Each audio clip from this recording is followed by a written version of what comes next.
Hey, Bulls and Bears, you're watching Bull Boom Bear Bust. My name is JJ, back with another dose. And thank you for being here. Today, we got a lot to get into. I think we got a banger of a video for you today. I hope everyone's doing well. We're going to talk about the rising price situation, and something crazy is about to happen. And I'm not the only one saying that, folks. And what part of it is that prices are going to get even higher. Overall, prices are going to get even higher. And I think the rate of acceleration is going to increase, right? So not only are prices going to continue to go higher, they're going to go higher now at a faster pace than we've seen since the beginning of the year, which has already been pretty bad. And we're going to hear from a few people.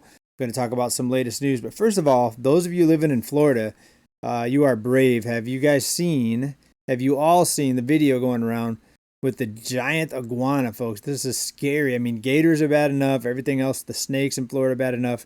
But now this iguana is also terrifying. Take a look at this. Up. All Pick him up from officers behind, on the like a little scene. dog. Why is the neck like so long? I told you he'd whip you. You gotta go in there and get him.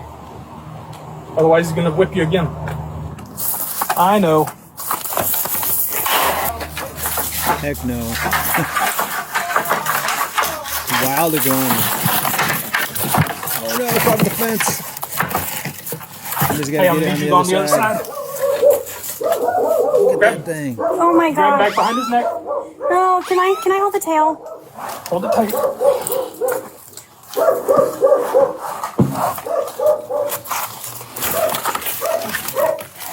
Oh, you can.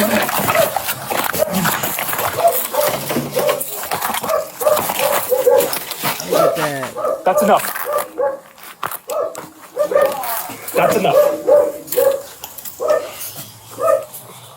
Yeah. Wow. He's awesome. He's a healthy boy. He is. All right, no way, folks. No matter how bad it gets here in California, I know we got fires out here, and even that scares me. Well, no, it's not as scary as a fire, but it's pretty scary. I mean, let me know down in the comments. If you're in Florida, have you seen anything like that? I mean, yes, there's gators, so I'd rather see a big iguana than a gator, yes. But to think that iguanas are that size, what else in Florida is that big and that scary, right? But let's get into the news, folks, because all of you know we've got a huge announcement that came out, 100% increase on the tariffs the United States placing on the country that we import the most things from. And if you didn't think prices were high now, you're about ready to see high prices. But I think most of us would agree prices are high now. But there's a lot of different factors, a lot of different intricacies here that we're going to talk about. But let's hear from a few people. And then on the other side, we're going to get to what I think is some very, very important news and maybe even some shocking news. So stay tuned. But first, take a listen to this. There's a price hike coming in October. I found out because one of my clients works in food distribution, and they said what's going to come in October is wild and crazy. They're not able to get food products into supermarkets in America because the supermarkets are like, we're not going to sell that. That's going to be too much. We don't want that. And so not only are there going to be huge hikes, there are also going to be a lot of products that just don't get restocked and repurchased. They warned me to stock up on pantry items. And so I'm warning you, passing it on. If you have the means and the ability to stock up, these tariffs are going to rip us apart. So stock up. Something wild and crazy is going to happen. Stock up. We're going to be ripped apart, folks. We've seen these kind of warnings for years. Even back in 2020 with the supply shortages, the supply chain breakdown, all the ships that were off the coast. Remember, it was it 200 ships off the coast of some of these states like California, and people were warning of shortages. People ran out and bought toilet paper. Do you guys remember that? Like 5 years ago.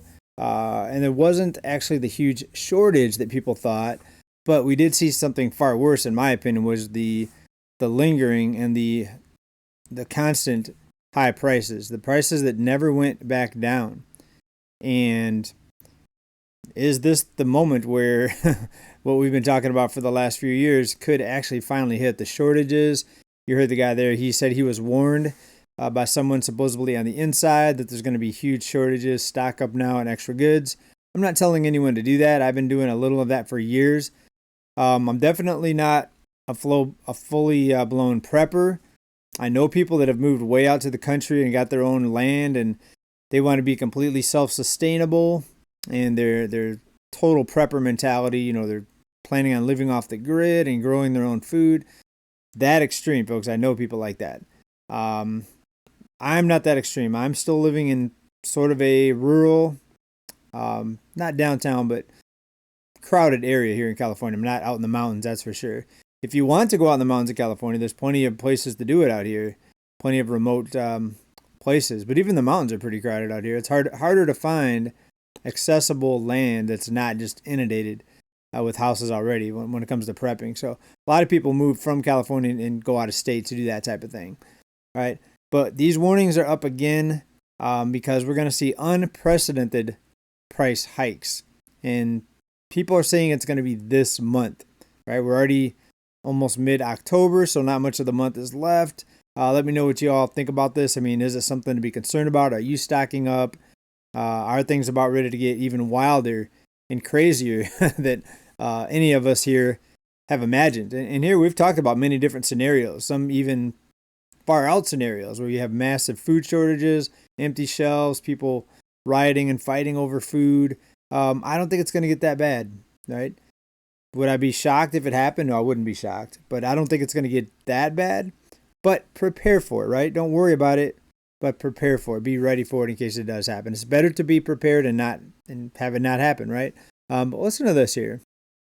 Groceries have gone up $7,000 a year for the average family. And no one's asking the question, where is that money coming from? Because unless you got a $7,000 raise last year and that money is just sitting in your account, it's coming from somewhere. It's coming from your savings. It's coming from your credit card. It's coming from your vacation fund. That creates stress of where the money is going to come next and how you're going to pay the bills. That's why clipping coupons or cutting out your coffee run is not going to fix the problem. What you need is a grocery system that actually works with today's prices. Moms in my community are saving $500 to $800 every single month on their groceries without giving up health, nutrition, or convenience. Drop the word grocery below. All right, she's trying to get people to go to some grocery program, but what she was talking about, actually part of it's not true. She says nobody's asking the question, folks. We ask the question here all the time. And to me, the answer is people are borrowing the money. When you look at the total debt levels in the United States here, overall, people are getting further into debt. Now, there is the rare exception where people are paying down debt, paying off their debt. Congrats to you if you're one of those people. And we've heard from people that have done that, right? Some people actually do bite the bullet. They pull back on spending. They watch really carefully what they spend, and they pay off their debt. But for the most part, people are going further into debt. You know, we see the paycheck to paycheck situation not getting any better. The number's not decreasing, that's for sure. The number of people living paycheck to paycheck is increasing. So that alone should tell you that people aren't headed in the right direction as far as those types of finances. And of course, there's more news out recently, some opinions out. Watch out for a stock market crash. The stock market's overvalued. But if you look at the chart, it's actually not the most overvalued that it's been, just looking at the Dow Jones. But if you look at PE ratios, it is, right? So there's several different ways of looking at if it's overvalued or not. The bottom line is, though, about a crash, folks. We've seen sell-offs. Like we had a recent sell-off here in October when the extra 100% tariffs were announced. We saw cryptos get smashed down, stocks get smashed down, but the market typically recovers. Go back to the beginning of the year. We saw a pretty big sell-off, and the market's recovered, right? So it was a good dip buy opportunity. So I'll be doing a little bit of dip buying here right now with the small, not small, 40% in some cases, with the sell-off that we've seen, the correction that we've seen. And I'm not going to go all in. I'm not going to go all in until we see, if and when we see a 70, 80% correction. That's when I won't go all in, but I'll go maybe 65 to 70% then of anything that I have available to invest. That's just kind of my strategy when it comes to deep recessions and downturns. But it's at a level right now, and it's at a place right now where a lot of people are convinced that prices are never going to come down. It's been so long since we've seen a prolonged downturn, like the housing bubble. That's in 3 years, that will have been 20 years ago when the housing bubble went bust. Late 2008, 2009 is really when it started getting full steam, where prices were dropping in every state. So really you could say we're 4 years from being 20 years out from when that happened. If you want to look at 2009 as the year, almost 20 years ago. In 4 years, it'll be 20 years. So it's been so long since we've seen a prolonged decrease in the cost of living or deflation that people think it's just an impossibility, that this is just going to keep going forever, that nothing's ever going to change it, right? So it would have to take something so massive, so huge, so unprecedented to make that happen now, because we know that the banks are not going to be allowed to go under, like almost happened in 2008. Remember, they had these emergency spending bills and they had emergency measures to keep the banks operational. Well, now those things that were done back then are being done constantly, right? They've removed a lot of the restrictions from the banks. There's been heavy deregulation, and that's allowed the banks to continue loaning out money. And of course, that's simple when you just look at the amount of debt. It just keeps going higher and higher. It seems like it's never ending, right? All right, people, but something that we talk about here pretty frequently is people spending money that they don't need to spend. Let's listen to this guy talk about Disney prices. Take a listen to this. Okay, let's talk about today. I posted a couple videos about Disney yesterday, and I want to update you guys because I didn't know this at all. I'm not a Disney influencer at all. I'm just a dad here at Disney who has a magic key, okay? October 8th is today. We woke up and I went to go buy the magic key pass, the genie, sorry, distractions. I went to go buy the genie just now, and it's $15 more. I check, price increases all over Disney. We're not going to talk about the $5 parking because I didn't have to park. We're not talking about the Inspire key and all that. The Enchant key doesn't change for me, so nothing really changes for me. What changes for me is this increase out of a genie pass, lightning lane pass, and yesterday was horrible. I feel like I have to buy it because we're buying it. We're a family of 5. We're going from place to place. I got the kids. We're trying to use everything that we can to make it happen. And the $135 yesterday I paid. Today it was $150, and I was like, what's going on? They did a $2 increase on lightning lane, but guess what they added to lightning lane? Nothing changes. Yesterday by 1 p.m., all the rides were done. Everybody had lightning laned out. They timed out of everybody, so you couldn't do Haunted, you couldn't do Smugglers, you couldn't do anything yesterday after 1 p.m. Indiana Jones was done, and that sucks. What I'm hoping for is when you buy lightning lane, you get to at least go on each ride once, right? Because you're paying $34, $32 a person, and you're not doing it. So today we paid it. We're going to do it. We'll see if it works out. And I'm going to pay for it tomorrow. I'm going to pay for it the next day, and I'm going to complain about it. But I really wish Disney would, they're raising the rates, which is fine, but give me something more. Give us something more that they're raising the rates from. I'm going to complain about it, but look how packed it is today. So all these people are paying for it. So Disney's ruling the world. That's what it is. Well, you got me. Folks, there's somebody. Does he look like somebody that's in the top 10%? I mean, don't judge a book by its cover. He could be a multimillionaire for all I know. But he looks like just the average person, and he's taking his family to Disney. Did you say Disneyland, Disney World? Doesn't matter. All those passes that he talked about, I haven't been to Disney World, even though my kids are begging to go. We haven't been there as a family. I just think it's too expensive, too crowded, and it's just something I choose not to do. Now, I've got a little story here, kind of on the topic of what he was talking about. And first of all, let me know what you think about those price increases. And we know the reason, folks. People are paying it. You saw him. He's complaining. But is he saying, I'm not going to go here again? Is he pulling back from spending money there? No, he's going to keep going there. He just says he'll complain, but he wants something more. They don't have to give it, folks. And in fact, you might get less. Here's a story. We went to SeaWorld here in San Diego, and I didn't buy the passes. We got passes given to us from somebody that bought the tickets but ended up not being able to go because of a medical situation. So we ended up getting a free trip to Disney, or not Disney. We just talked about Disney. SeaWorld here in San Diego. And we went there, family of 5, all 5 of us. And it was a weekday. School was in session. We took our kids out of the school so we can go to the dentist. So after the dentist, the kids were good. I was like, okay, we're going to treat you guys. We're going to go to SeaWorld. Went there, and it was very sparse. It was very sparse. Not that many people were there. and it was good. It was nice. Hardly any lines. It was great. Here's the thing, because there wasn't that many people there, they end up shutting down a lot of the rides. Right, a lot of the rides. There was a roller coaster that wasn't going. There was a like all the little rides for small people, small for kids, like Kiddieland Park, whatever it's called, wasn't even going. And a bunch of rides were out. A lot of the food places I saw weren't serving food.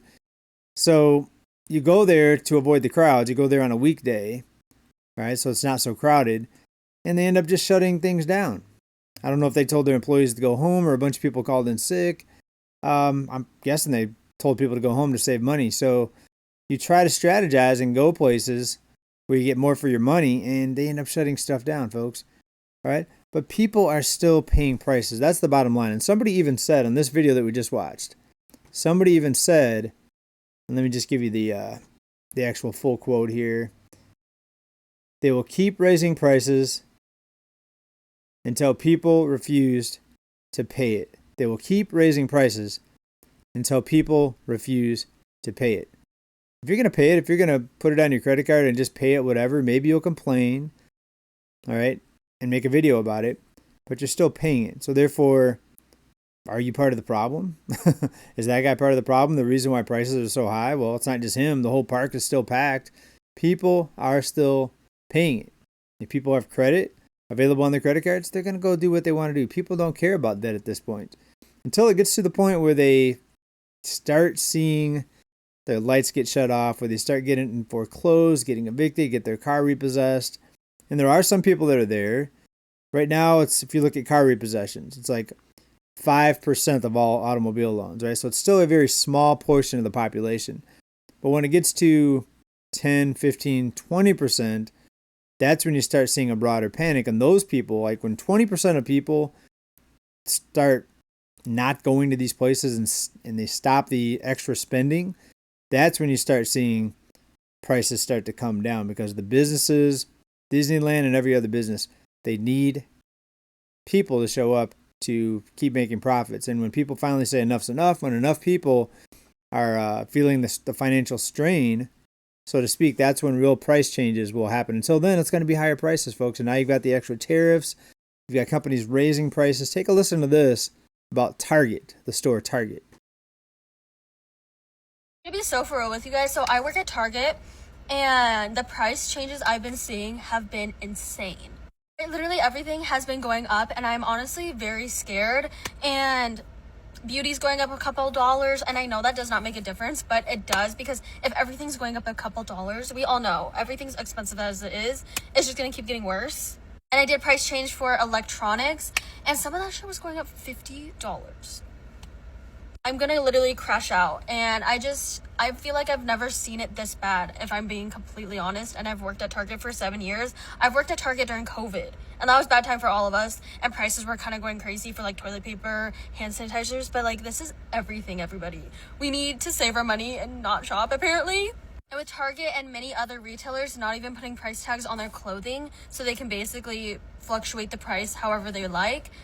Guys, this is not fun. At least I'm on a Target paycheck, so I know how to make my pennies last, but I am truly scared. Folks, Target employee saying she's never seen it this bad. And you heard what she said. Sorry.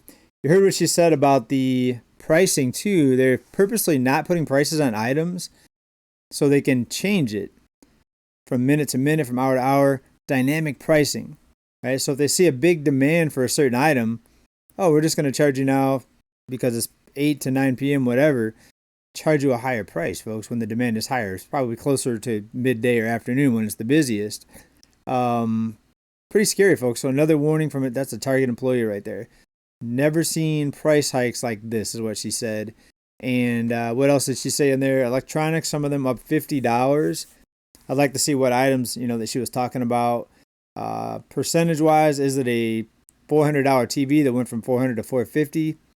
If that's the case, that's not bad. It's still higher, which is not good. But if something's $50 and it goes to $100, that's bad. That's a 100% increase.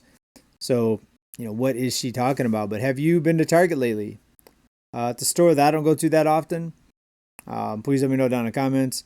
I know it's expensive, more expensive than Walmart. I know a lot of people that used to be able to shop at Target are now shopping at Walmart. It's going to get crazy, folks. I mean, let me know what's going to happen down in comments. Or is nothing going to happen? The banks are going to keep on giving people credit. People are still going to keep on spending credit. And then people are going to be able to afford to pay back this debt, right? Well, that's already not true because people already can't afford to pay it back. Maybe 1 in 10, but maybe 3 in 10. You know, the top 10%, top 30%. But if you look at most people, they're going further into debt, folks. So it's got to be a breaking point. Do we know when it's going to happen? No. Do we know that it's going to happen at some point? Possibly, unless they put in a bunch of forgiveness programs like 2020 where they prevented everything from crashing. Remember? All the prevention programs, you couldn't get evicted, you couldn't get foreclosed, and that caused prices to go up even higher. But if that happens from here, folks, where prices are already at all-time high levels, it's going to be a disaster. It's going to be a nightmare. So be ready for it. Don't be scared, but be ready. Let me know what you think about all this. Let me think any of this topics that we covered today. Let me know down in comments. How are you doing? That's what I want to know most of all. Hope you're doing well, and hope to see you in the next video. Keep stacking, everybody. Bye for now. Peace.